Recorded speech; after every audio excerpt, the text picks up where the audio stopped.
Welcome to the Environmental Justice Lab. I am your host, Dr. Lesley Joseph. Thank you so much for joining us. And if you are joining us for the first time, you came at the right time because I have a very special, amazing guest. Her name is Jaha Avery. She is a lot of things.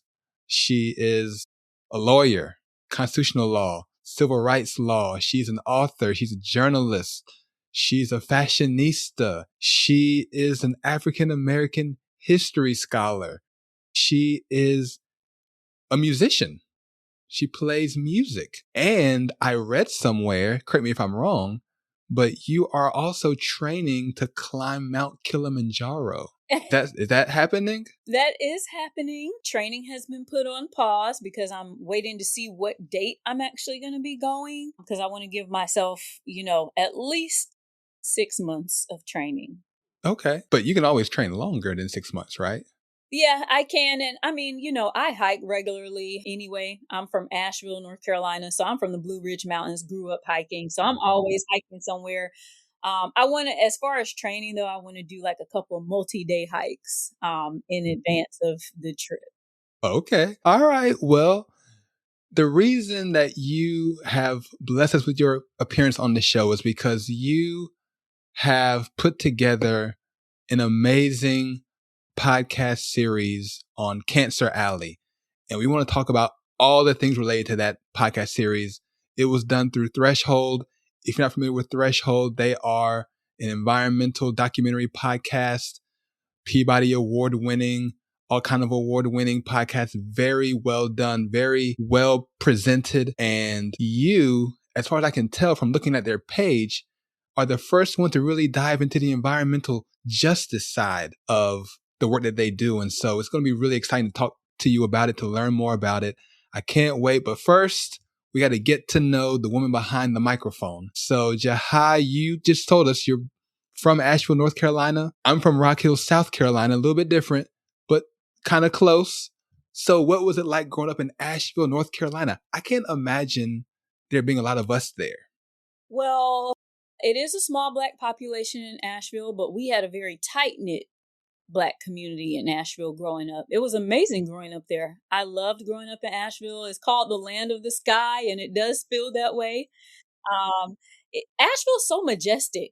I tell people, honestly, of all the places that I have been on this beautiful earth, Asheville is probably still the most majestic place I've ever seen. But of course, I didn't appreciate it growing up. I mean, who does? Mm-hmm. Who appreciates where they're from growing up? But now when I go up the mountain and I just look around, I'm like, wow, I can't believe I saw this every single day as a kid and didn't even care. Man.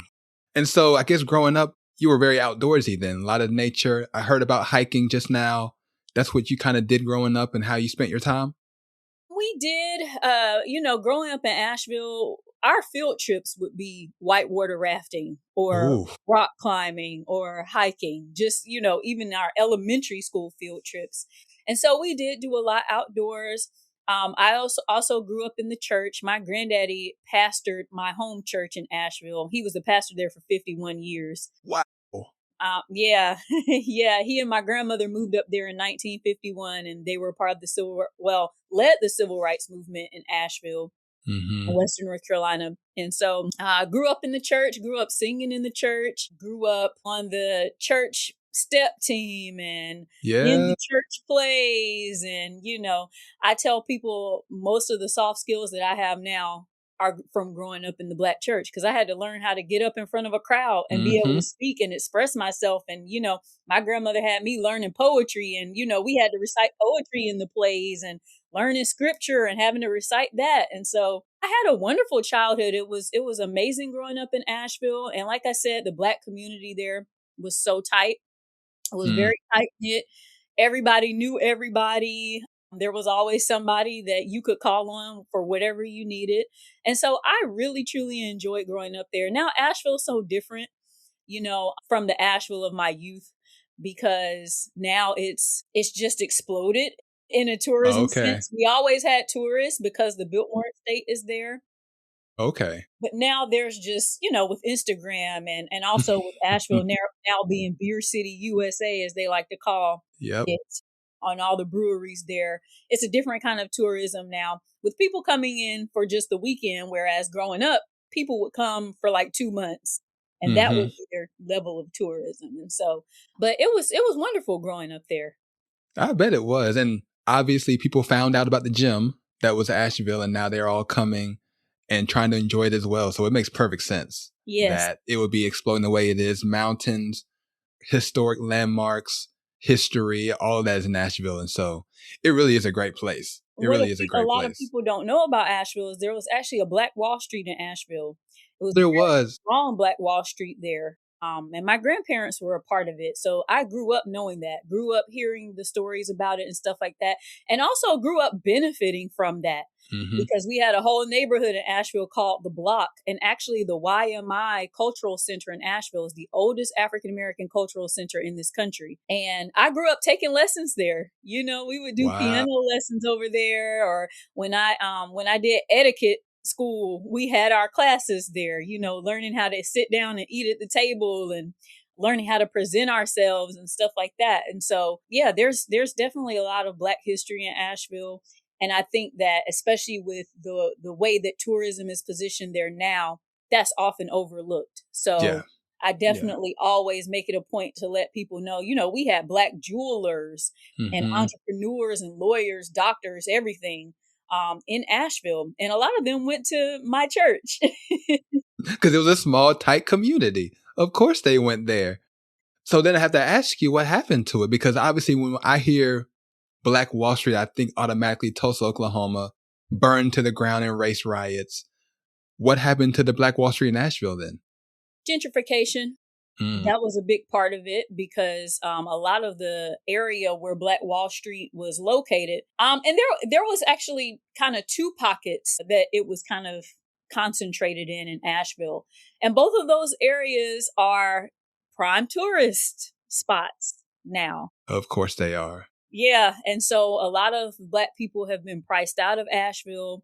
And then, you know, as people have aged as well, you know, a lot of like my grandparents are now deceased, and you know, their contemporaries, a lot of them are gone. And so Mm-hmm. a lot of the kids and grandkids ended up leaving Asheville. Most of my immediate family is still there, but I don't live there anymore. Mm-hmm. You know, it's kind of just been it's been over the course of several decades that the Black Wall Street has kind of just disappeared. Oh man. Well, so we grew up in Asheville, stayed in North Carolina for education, it sounds like. So you went to school there, college there, law school there. So got your law degree from, if I remember correctly, UNC Chapel Hill. Yes. You know, go blue. I do support Chapel Hill over Duke, in case anybody's Great. wondering I who's love that. listening. Good to hear. I can't do Duke. I Yeah. can't do the Good to the hear. I Blue might have Devils. had to hang So up. I might have had to click off of here if you would have said something different. so I do ride with the Tar Heels. And so I'm happy to see that you got your law degree from there. And so you get your law degree, and based on what I just read earlier about your bio, you didn't go the Ketanji Brown Jackson route and try to head to the Supreme Court. You went author, journalism, writing. Tell me about that journey. So you go into law school. I'm imagining you plan on being a lawyer, going to law school, but you find yourself doing all of these other things instead. How did you get from there to here? Well, the interesting thing is, I never went to law school because I wanted to be a lawyer. I went to law school because I wanted to run for public office. And I felt like, you know, I really want to have a legal background. And also, I felt because UNC law is going to, we call it Carolina law. Mm-hmm. And so, Carolina law is a public interest law school. It's really known for its pro bono. And that's a big part of the reason why I wanted to go to that school specifically as well, aside from the fact that I always wanted to be a Tar Heel growing up. I also wanted to get some skills to be able to bring back to my community in a pro bono sense, Mm-hmm. and to understand how to empower communities through the law. And so that's why I went to law school. Law school was a wonderful experience. I actually really loved law school, which you won't probably hear most people say, but I loved law school. And I think a big part of that is because I didn't have the pressure of trying to compete for these big law jobs, because I never wanted to work in big law. Mm-hmm. And, you know, I practiced for about 2 minutes, and it ended up 2 minutes. yeah, because I'm like, I have this law degree, maybe I should just try. But I always knew that that wasn't for me. And I realized that my favorite thing about it was actually talking to the clients. Mm-hmm. But as an attorney, for most attorneys, talking to clients is such a small part of your day to day. That's right. And so um, I actually ended up going into startups after shortly after law school, a couple months after law school. And so I worked at Uber. My team actually brought Uber to the Southeast United States. Nobody knew what Uber was when I Mm-hmm. first started there. Um, and I remember my telling my family about my new job. And they basically said to me, "So your job is to put strangers in the car with other strangers. That sounds crazy." Mm-hmm. And now look, It's big Uber now. It's is big now. Yeah. yeah, it's such a, it's such a big part of our lives. And so that was really cool. It was a wonderful experience. I loved being in tech and just being kind of, right there at the cutting edge of innovation. I thought it was great. I have my thoughts about Uber now and just the gig economy. I don't, it's funny because, back then it seemed like, oh, it's, this wonderful thing. But now, I don't agree with it. So, but I ended up leaving Uber, ended up going into working at a nonprofit ride share and helping launch that ride share. Mm-hmm. Ended up being there for a couple of years and I was laid off at the very start of the pandemic. So Oh. I was laid off a couple of weeks into the pandemic when the Mm-hmm. company completely shut down. And so I thought to myself, okay, I've always wanted to be a writer. As a little kid, I wanted to be a writer. Always loved reading and writing. My family really encouraged my writing as a kid. And so I said, okay, everybody's at home. We're in lockdown. Right. I'm getting unemployment. And so now, if I don't do this now, this is the prime opportunity for me to figure out how to become a professional writer. And I had things that, just have been on my heart for years that I had wanted to write, but I never had time because, I was working crazy hours in Mm-hmm. both startups. And so, yeah, I basically just sat down and taught myself, how to pitch, how to deal with editors, what a contract should look like, how to negotiate. I had those skills from law school, but I had to hone them in specifically for journalism and for, Mm-hmm. being a freelance journalist. And so 6 months after I made that decision, I'm going to be a writer, I got my first byline in the New York Times. And, that kind of was just opened the door and things took off from there. Wow. Wow. The first thing you publish is in the New York Times? Not the first thing. My first article was actually in We Need Diverse Books. I did a piece on the challenges that Black bookstores are facing and Black Mm-hmm. bookstores as a community organizing space. And That's that's right. still, to this day, one of my favorite articles that I've ever done. And then my second article was in the New York Times. Wow. And then from there, I mean, I'm reading the list. I mean, there's New York Times, there's Vanity Fair, there's Essence, there's the Architectural Digest, Rolling Stone, so many amazing big time, big name publications that you have published in. How would you describe the kind of work or journalism that you want to do or that you would be seeking to put out for us to enjoy? Well, I'm not on staff anywhere. I'm still freelance. And I'm Mm-hmm. starting with that because a big part of my work and the reason that I want to stay freelance is because I want to work on things that are meaningful to me, things that are meaningful to my community, not just cranking out, articles to meet a content quota. Mm-hmm. And so that's been a part of my ethos as a journalist is remaining freelance so far anyway, just because of the fact that I do want to be able to work on what I want to work on. And so when I come up with an idea, or sometimes editors will contact me and ask me, hey, are you interested in writing about this? Now that I Mm-hmm. have relationships with editors, a lot of my work is at the intersection between Black culture, Black history. And so that could be manifest itself in fashion or in Mm-hmm. finance or, many different fields, but typically the foundation is going to be Black history and Black culture. And so I asked myself, this is me putting this article out there. Is this going to advance, progress, or educate the Black community? And if the answer is no, I don't take it. Oh, interesting. I've actually turned down several different ideas that others have come to me with because I don't feel that it's going to benefit my community.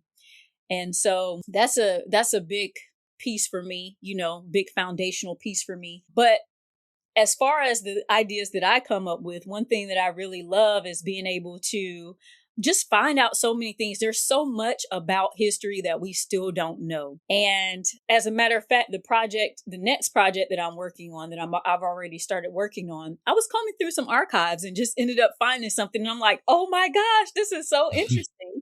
Something that happened in North Carolina in 1911. And I'm like, I am going to resurrect this and I'm going to put this back in front of the public attention. And so, I enjoy working on things like that as well. Being able to uplift and highlight Black history. I come from a family of sharecroppers. My family's been in North Carolina for nearly 300 years. Wow. And okay. My family was enslaved in this state. My great grandparents and great great grandparents were sharecroppers in this state. My family was enslaved in this state longer than we've been free in this state. And so I say that to say that I'm a Carolina girl through and through. Yep. We can this see that. Home. Absolutely. Yes. I love North Carolina, and I tell people, when people ask me who I am, being a Southerner is a big part of who I am.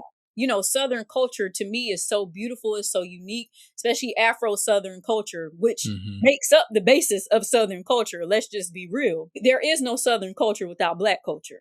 Absolutely. Absolutely. I'm just so proud of that. And so a lot of my work, particularly as it relates to Black history, a lot of my work focuses on giving voice to experiences and to people that weren't able to speak up in their time. And that's the thing that I love the most about talking about history, and relating it to culture and to the parallels of what we see going on today. Absolutely. Absolutely. So then with that kind of foundation, then how did you find yourself in this environmental justice world that you've entered into? Because now you're going into a realm that obviously affects Black people very directly and in many different ways, but it's not necessarily the avenue that you may have just taken as you do your work and as you continue to publish the great work that you've been publishing. It doesn't seem, at least on the surface, to fit in with that kind of approach that you've been taking up to this point. Yeah. So, I didn't set out to necessarily say, I'm going to write, in the environmental justice space. But I saw a call for proposals, and this was in November of 2022. I had read about Cancer Alley maybe about 3 weeks before that. And I was just astounded. Like, how could this happen? I grew up going to New Orleans with my grandparents. Loved New Orleans. They loved New Orleans. And so I grew up going down there. Never knew that about 45, 50 minutes outside New Orleans was this 85-mile stretch of land that stretches from, all along River Road up until Baton Rouge that people were calling Cancer Alley. I never knew that. And so I read this article about it. It was a short article, and I was just flabbergasted. Yeah. It gave a snapshot, and a lot of the reporting that we see on Cancer Alley gives a snapshot of what's going on right now in the moment. But as soon as I read that article, I immediately thought to myself, something like that doesn't happen overnight, number one. And something like that is for sure by design. But what is the design?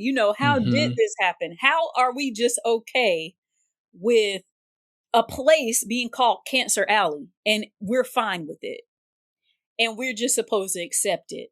And so I had read that and just kind of had that in the back of my mind, mulled over it. And I had already told myself, okay, I'm going to do some more research on this when I have an opportunity. Well, like I said, about 2-3 weeks later, ended up seeing a call for proposals. Threshold was looking for writers that they could bring on as a part of the team to produce a 4 to 7 episode season that they could, release as their next season. And so I thought back to that idea like, this doesn't necessarily seem to be the work that they do because it seems to be more on the biology side. Right. But maybe this is something that they might be interested in. So I had probably 2 days to put together my proposal because the deadline was 2 days from the day I saw it.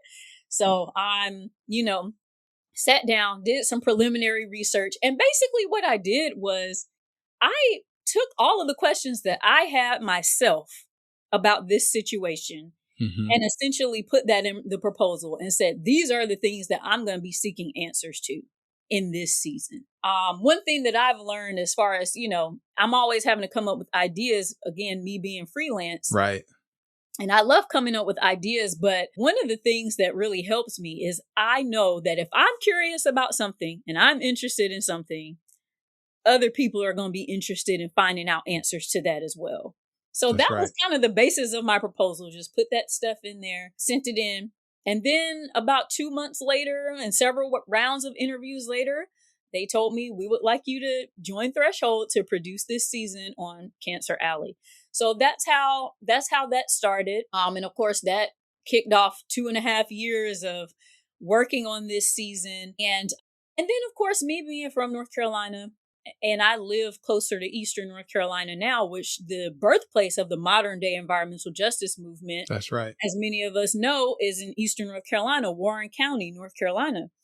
And so in the course of me reporting for this season, it's almost like I just started seeing, and these are things I had always seen as a North Carolina native and somebody that's pretty much tapped into what's going on in North Carolina, but I was seeing them in a different way. Like, I have well water because I live in the country. The infrastructure with well water, as climate change happens and stuff like that, these wells are getting damaged and no one's regulating the wells. Environmental justice. And see, in the past, I would have seen that as more of a policy issue. And yes, it is a policy issue, but at its core, it's environmental justice. And so that's kind of how I have come around to it helped me reframe the way that I saw the issues that are being faced by my own community and others here in North Carolina. And just in reporting this season, of course, there's a million different threads and you just hear about all of these different things. And so, that got me interested in it. And now here I am, environmental justice reporter. That's right. That's right. And we're going to all benefit from the work that you do. I love how you talked about reframing the issues, because that's one thing that I do want to continue to do on this podcast and wherever I do my work as well, because I know that out kind of in the mainstream discussions about things like climate change or environmental, degradation, it's very much generalized and it's very much kind of globalized in a way that doesn't really pinpoint the specific individuals who are most vulnerable, who are most disproportionately impacted by a lot of these issues. And so I do appreciate anyone who's willing to frame it properly and to allow people to see the true nature of what these environmental hazards are doing or what this lack of, enforcement results in for specific populations and people who are under those governing authorities. And so to hear you talk about environmental justice, words like environmental racism, all of these things point to that reality. And so because of that, we get to have the corridor. That is the name of this podcast series by Threshold. I'm going to read it. I wrote it down. It is a podcast about history, pollution, and resistance on the front lines of America's petrochemical industry. Love the byline, first of all. That's exactly what it is. It's not just looking at pollution. It's not just looking back, but it's also looking ahead at what people are doing actively today to redress some of those injustices that they've experienced. And so I'm excited. I think is it 6 episodes or 7? 7. It's 7 episodes. You just mentioned 2 years of, I guess, production. What went into that? So what were you actually doing for those 2 years to put this thing together? So it was 2.5 years. 2.5. I Started out apologize. doing a ton of research. Yeah, let's not forget that half now. Look, those months I was putting in work.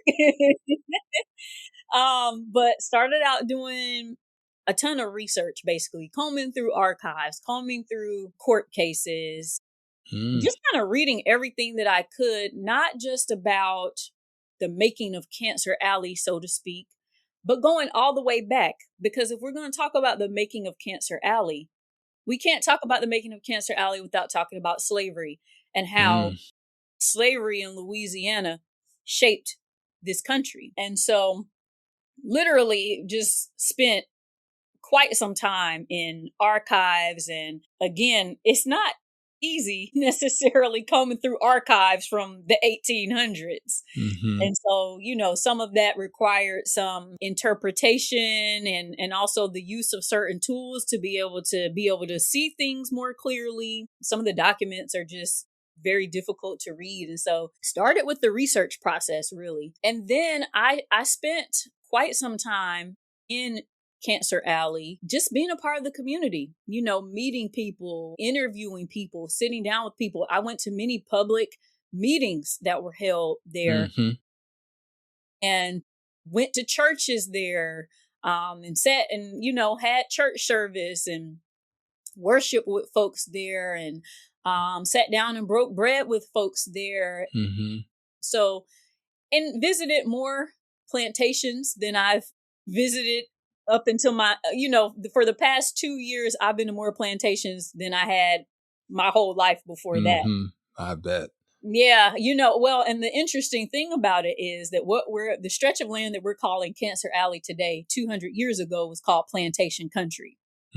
And one of the most shocking discoveries for me was you can take a map of Cancer Alley today, you can put that over a map of plantation country in 1826, and the lines look the exact same.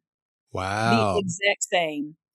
And so, what was once sugarcane plantations are now petrochemical plants. There's still a lot of sugarcane plantations there, of course, the Whitney being probably the most famous plantation. Well, notable, let me say. Yeah. There.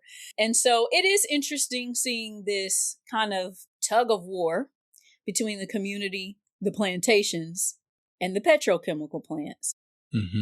And so, spent quite a bit of time in Cancer Alley. Also, so I stayed in New Orleans because there weren't any hotels. Cancer Alley is not somewhere that people go for tourism. Yeah, people aren't trying to visit. Yeah, they're not trying to visit there. Yes. And That's so right. I stayed in New Orleans and would drive into Cancer Alley every day. You're driving across the bayou, through the bayous, and, just, and it really is a beautiful and scenic drive. And, there's so much greenery there. And that, I think that's what people may be surprised about. There's so much greenery there. There are so many different animals and just wildlife there. I mean, there's a ton of natural beauty, and it's so jarring because you'll see like a beautiful little picturesque fishing hole, and then 2 minutes down the road, you see the steel of this huge petrochemical campus. Yeah. And so it's very jarring to see. I was shocked when I first went there. I had never seen anything like it. It was just completely shocking to me to see, a little tiny country church. And then literally 15 feet, you have the fence line of like the Exxon plant, and then you, in between all of this, you have sugarcane crops. Interesting. So, yeah, I mean, that all of the plantations there harvested sugarcane, and they still harvest sugarcane today. And some of the plants harvest sugarcane. And so, it's a very, very interesting thing to see. And so, I spent time there. I did a lot of remote interviewing as well because I spoke with people all over the country and all over the world. There are petrochemical plants or Cancer Alleys globally. We don't have the only Cancer Alley. There are Cancer Alleys in China, and in France and in South Africa. And so I spoke to people that are seeing this in their own communities across the globe. And so a big part of it was the research and reporting. And then, of course, it was the scripting and the editing of the episodes. And then it was the actual narration of everything of the episodes. And their Threshold is such an amazing team. It's an amazing team. I don't do audio production myself. And so Erica and Sam, who are the producers who did all of the audio production for The Corridor, are just incredible. Like everything that, the entire episode being put together and everything that you will hear, it was their hard work that went into piecing all of that together. So of course I did the narration, but they, took all the audio clips and all the interviews and just put all of that together and, then went into post-production and mixed everything and with the music and, all of that. And so it's been a major, major undertaking. And I don't know that I quite knew what I was getting into when I first started this journey, but I'm so proud of what we've done. I'm so happy about how it turned out. And I'm so grateful to have been able to be there, to meet the people there in that community. They treated me like I was a part of their community, and I am. Yeah. Because one thing about it, in the Black community, we are not going to let somebody come to our house and not feed them. That's right. That's right. We are not going to let somebody come to our house and we don't sit on the porch and talk and kiki for a little bit, or sit at the dining room table and talk and kiki, or, break out the photo albums and show pictures from 50 years ago. And so I think that maybe that might be the thing that people are not expecting about this season in general. And I think that that's also something that's largely missing in a lot of environmental reporting. And that is the people. That's the people. This is not Cancer Alley to them. This is home to them. Right. And so, I had a woman in her 90s, I believe she's 94, Miss Ora Lee. She shared her family's candied pecan recipe with me. And not only did she share it, she made me get in the kitchen and make it. And that's how I learned it. But I was going to her home for an interview and she was like, let's make these candied pecans. And she sat there and told me how to make it. And I'm moving around her kitchen like this is my grandmother. Yeah. I had other people make me neck bones. I got to their home for an interview and it was a plate of neck bones waiting on me. And I'm like, okay, it's going to be hard. Which one do I go for first? The interview or the neck bones. But again, that's the spirit of the Black community. No matter where we are, no matter the circumstances that are being faced, that is the spirit of the Black community, which is generosity, which is love, which is caring for each other. And a lot of times that manifests at the dinner table. That's right. That's right. No, you're absolutely right. And I tell people all the time, like, I'll say this, you're probably one of the few people who could really put something like this together, because you being who you are, where you're from, your background, being in the community, being a part of the community, we are always connected. No matter where we go, no matter where we find ourselves. I find that too when I go to different universities, or if I go and teach different classes, different places, we find each other, we look out for each other, we care about each other, we love each other. Yep. Right? That's just the spirit of who we are as people. And so it's amazing that you got that experience. And I'm sure it's going to shine through the podcast series. And you know what, on that note, what are some of the things that you think we should know about Cancer Alley that I won't really read about, that I might not even hear because you had to get to the meat of the issues? But, are there misconceptions about the people there or the conditions there? Are there misunderstandings about what's really going on? Like, what do you think we might be missing from what we currently know about Cancer Alley? So I think that one of the things that people have tended to ask me the most when I have spoken about this work is, I wouldn't live somewhere where there are all these petrochemical plants and I know I'm being poisoned. Why wouldn't people leave? Just move. Yeah, just move. I think that that's probably the biggest thing that is important to address with Cancer Alley, but also with any area where environmental racism is communities are dealing with that. Mm-hmm. Okay, first of all, we know it's expensive to move. it's expensive to move, and then property values in this area are very low. And so, people don't want to just have to pack up their lives and move. Mm-hmm. But even if you take the money out of it, people don't want to leave because their great great grandmother is buried right down the street. That's People right. don't want to leave because they grew up in that church 2 miles from here, and that's their home church, and that's where they were baptized, and that's where they sing in the choir every Sunday. Mm-hmm. People don't want to leave because they went to that high school 10 minutes away and they love going back to the football games. That is the piece that I really want people to understand is when we talk about home, we're not Mm-hmm. just talking about the physical house, the physical place, but it's those memories, it's those connections. There are people who descended from the enslaved people who were a part of the 1811 slave revolt, which was the largest slave revolt in U.S. history, which is never talked about because they were almost successful in what they were trying to do. But it involved hundreds of enslaved people in that area liberating themselves and the plantations that they passed by as they were on their way to New Orleans. And so you have people who had ancestors that participated in that. And in the Wow. same way that they liberated themselves from the plantations, their descendants today are attempting to liberate themselves from the plants Mm-hmm. and the drawbacks and the things that are going on to poison their communities. Mm. So it's about liberation as well. It's not just about that physical house and sell that physical house and just leave. Mm-hmm. And so that is always the number one thing that I talk about when it comes to what might people want to know or be surprised about or these people love where they live. They love their home.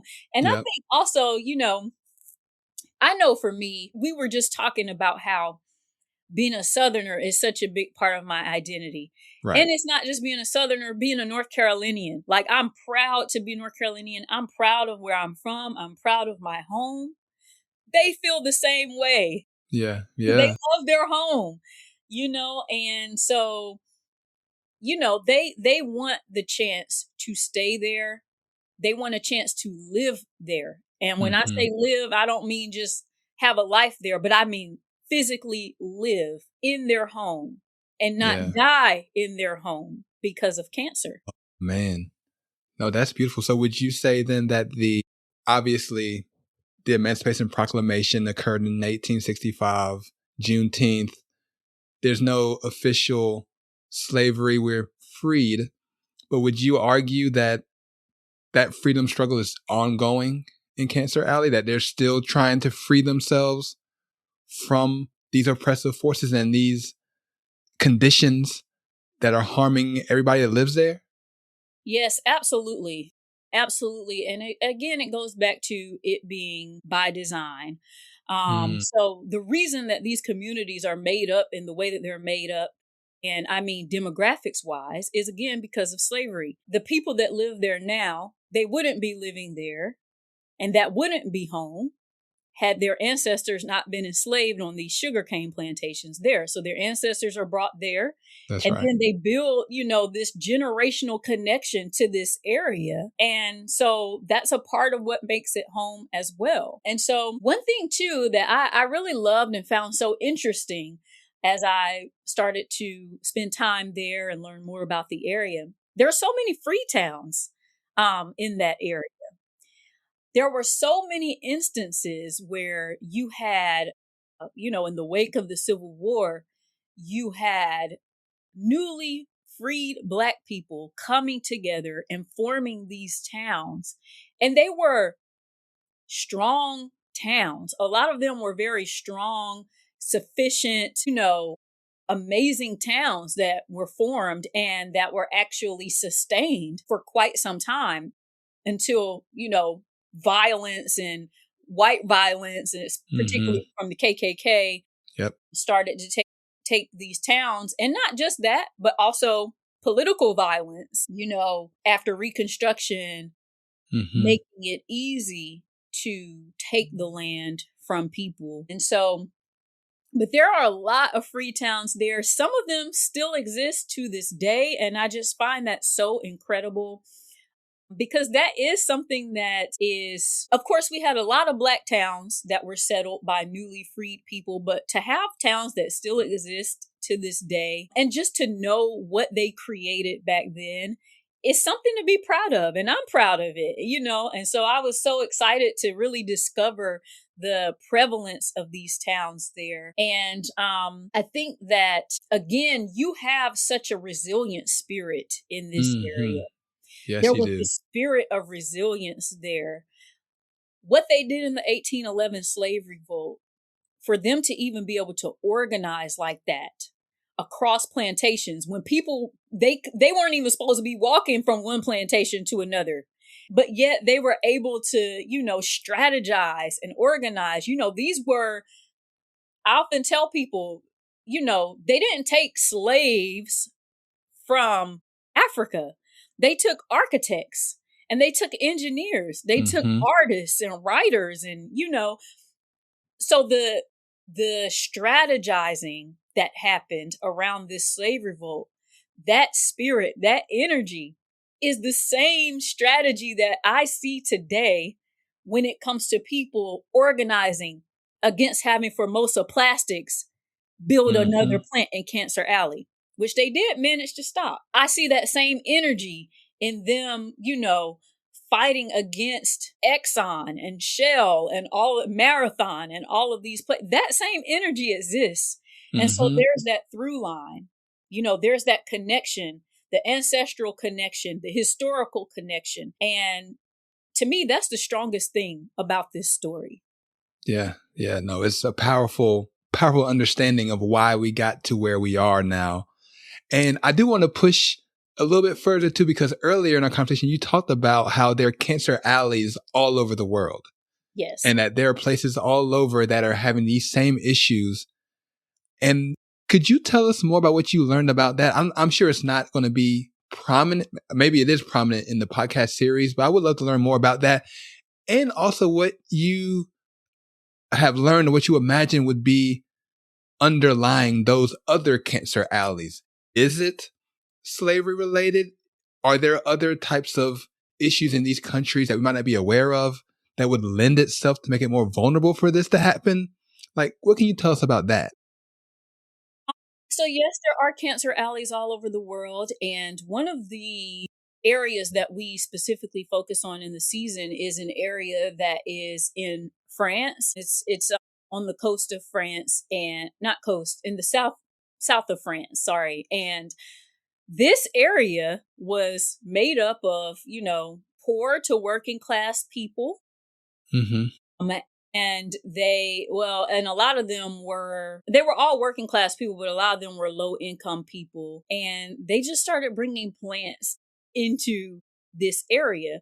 And the people rose up, they fought against it. And there's been so many health issues. And one pattern that happens with cancer alleys, no matter where they are, the community always knows that something is wrong before anyone else. That's And right. so, yeah. And so what ends up happening is people start noticing, oh, wow, many women that I know are having miscarriages. Oh, wow, many people that I know are getting diagnosed with cancer. You know, oh, wow, we're drinking this water and, you know, we're getting all of these health issues, or, you know, the pollution is causing asthma.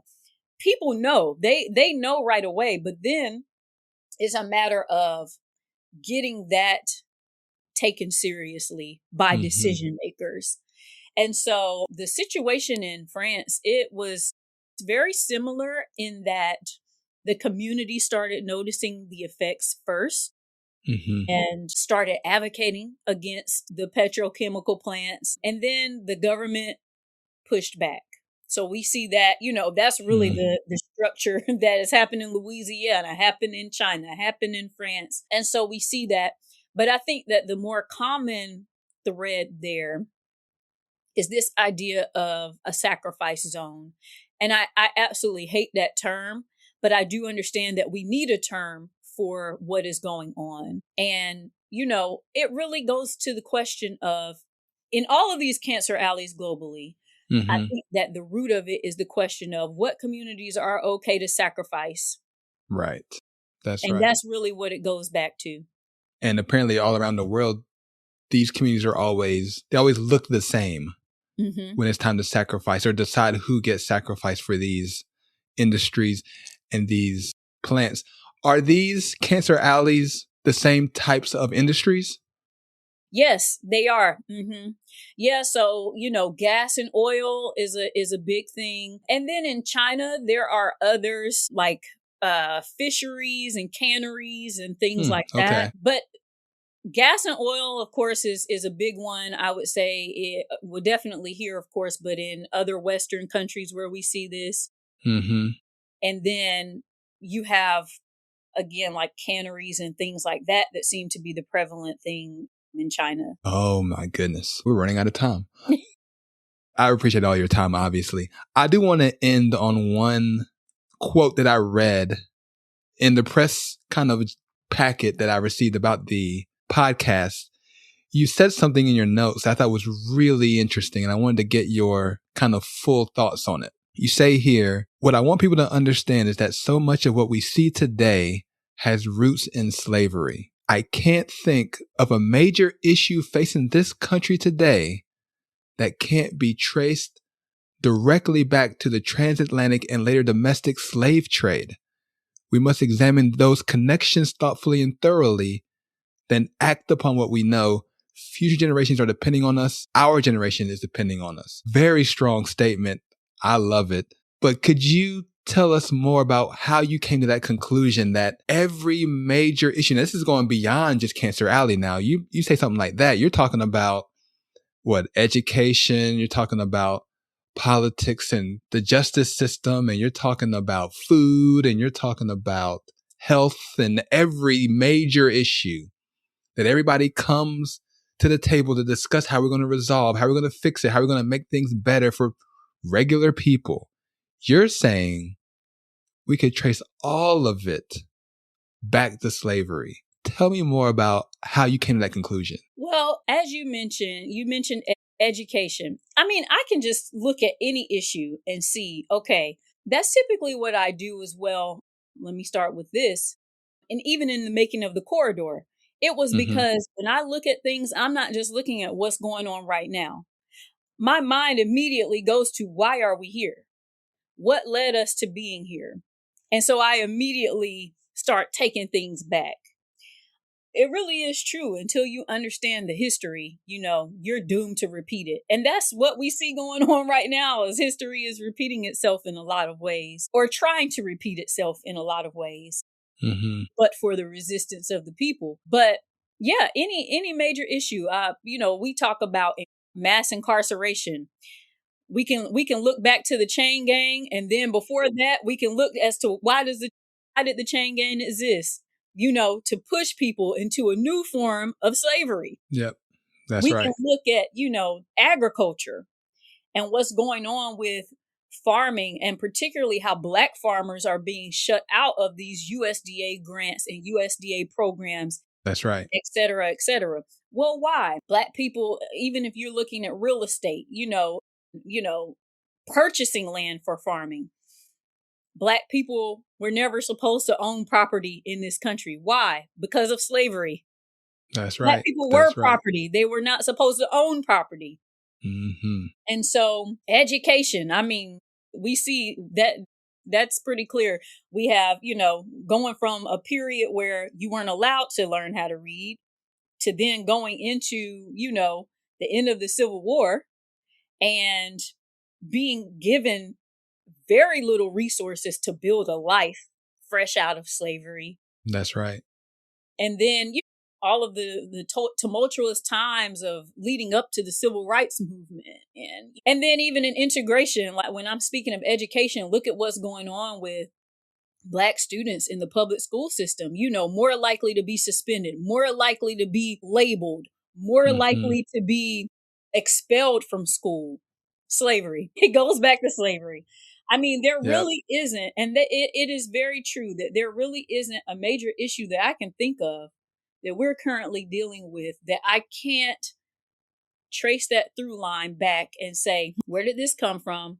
Yeah. I mean, police brutality. You have the predecessor of that was the slave patrols. Like, I just can't think of an issue, even in fashion.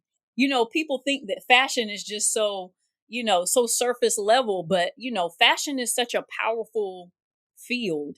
And even in fashion, there was a thing called Negro cloth, which is what they made the clothes of enslaved people from, because they wanted to keep that as cheap as possible. So that was Negro cloth. And then, Wow. from that, it's like what you were allowed to wear. You had to have your head covered, in the head wrap and stuff. You had to, present yourself in a certain way, even as an enslaved person. Well, I can trace that to what's going on in workplaces now, where Black women are being told, Black women and men, we can't wear our natural hair to work. That's right. We can't, That's right. we can't look a certain way. They don't want you to have your nails, done in a certain way. It needs to be classy. But who defines classy? Right. Who decides what that is? Goes back to slavery, though.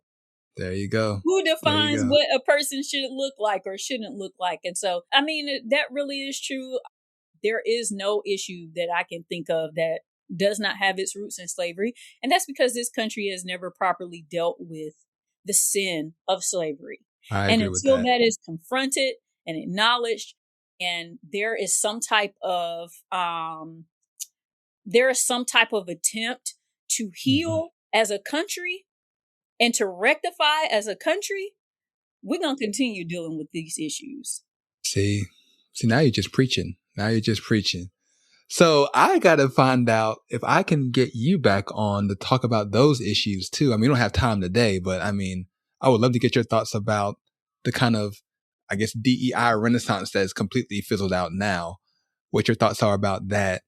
I mean, your thoughts about how different administrations politically are trying to deal with these issues that you've mentioned, and how you see the trajectory of those things being approached, or if they're ever going to be resolved. I mean, I would love to talk to you about how funding and the money is distributed. I did a lot of work looking at how back in the Biden administration, when they were having those grants made available, how is that money getting to the communities, to the cities that need them? A lot of times they were held up at the state level. And we're from the South. So our governors aren't the same as other people's governors.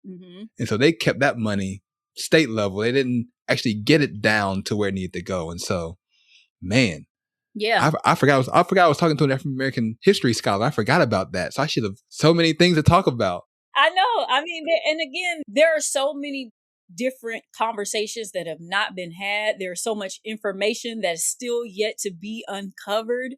And again, that's what excites me about this work. And that's something that I feel like we're all storytellers in our own right. It doesn't necessarily have to be, oh, you have professional writer after your name. No, we're all storytellers, especially those of us that are in the Black community, because we all have a story to tell. And we all have a story that somebody has told us, because oral history is a cornerstone of our culture and always has been, going back to our ancestral villages. And so how can we preserve those stories? How can we make sure we're telling each other and telling our children and their children those stories? And how can we use those stories and strategize around them to push for progress and the greater good of our communities? Because stories are a powerful thing. Yes, and they I are. think people underestimate sometimes the power of a good story. Absolutely. Absolutely. And so before we go, I need you to leave us with some hope and something to uplift us. And so as you were doing this work to prepare this podcast series, what were some of the things that you experienced, the people that you've met, the things that you've seen that give you hope that a better day is possible for this area, for Cancer Alleys all around the world? There's a lot of hope. Not only is a better day possible, a better day is here. I'm a Black woman in North Carolina, living in the country. I didn't wake up this morning with chains on my wrists. I didn't wake up this morning on a plantation. I didn't wake up this morning and have to go out and pick cotton. I didn't wake up this morning and have to worry about whether a loved one was sold away. Mm. So a better day is here. It's Okay. already here. Yes, ma'am. Yes, ma'am. Better days are absolutely possible. One thing that really inspires me, especially with what's going on in Cancer Alley, what's going on here in North Carolina in the environmental justice space, is that there are wins that are happening. In Cancer Alley, there were, and one of the people that I interviewed for the season, Miss Lenora Gobert, she's a genealogist, and she discovered the locations of remains of enslaved people in an area where they were trying to build a new plant. And so they were Wow. able to get that plant. They were able to stop the process of that plant being built because they found remains on that land. Mm-hmm. And so there are still wins that are happening. There are wins that are literally happening every single day. Even as I was talking about with the plant for Mosa Plastics, they were trying to build, I believe it was the biggest plastics plant in North America, or it might have even expanded further than North America, but the community stopped that. They stopped it. There are lawsuits being filed. There is still work being done on the community level. And, there are still babies being born in Cancer Alley. There are still elders sitting on porches, reading and talking to folk and waving to folk as they wave by. And so I find hope in that. There is still hope because today in 2026, I have more opportunity as a Black woman than I would have ever had in this country at another time. My generation, I have more opportunity than my mom had, than my grandmother had. And so I find hope in that. I find hope in the understanding that as long as we are still remaining who we are as a people, as a community, and also, our allies too, as long as we are remaining who we are and we are remaining true to those things that make up our culture, there is always hope. I mean, there was hope in the belly of the slave ships, I imagine, and we are living that hope. We are living embodiments of that hope, and we wouldn't be here if somebody wouldn't have had, the courage and the hope to still keep getting up every day and making it through that middle passage, making it past that auction block. So again, everything goes back to slavery, but we can also see, just like a lot, we can trace the bad things back to slavery. We can also see how our communities have remained who we are despite slavery, despite, Jim Crow, despite everything going on today. We have not lost sight of who we are as a community. And as long as we keep that, it's always going to be better days ahead. Amen to that. Look, we're going to end it right there. That's the perfect place to end this conversation. Ladies and gentlemen, her name is Jaha Avery. She is the host of The Corridor, a podcast about Cancer Alley, distributed, produced by Threshold. Coming out, I think May 12th is the date I saw. I need all of you to listen to it. It's going to be an amazing series. She spent years, 2.5 years to be exact, developing it for us, for our enjoyment. And so, Jaha, thank you so much for being on the podcast with me today. I really, really appreciate your candor, the conversation, and all that you brought to the episode. Thank you so much for having me. This is wonderful talking about this, and thank you for the thoughtful conversation. I'm always down to talk about Black history, Black culture, and the work that I'm trying to do to uplift and advance the culture. And so I'm very grateful for the opportunity to talk about this, especially being that we are living in a time where we really, really have to be tapped in. We got to be all the way tapped in. And Absolutely. We learned that from the ancestors. So stay tapped in. Absolutely. And with that, this has been another episode of the Environmental Justice Lab, where we are for the people and the planet. We will see you next time.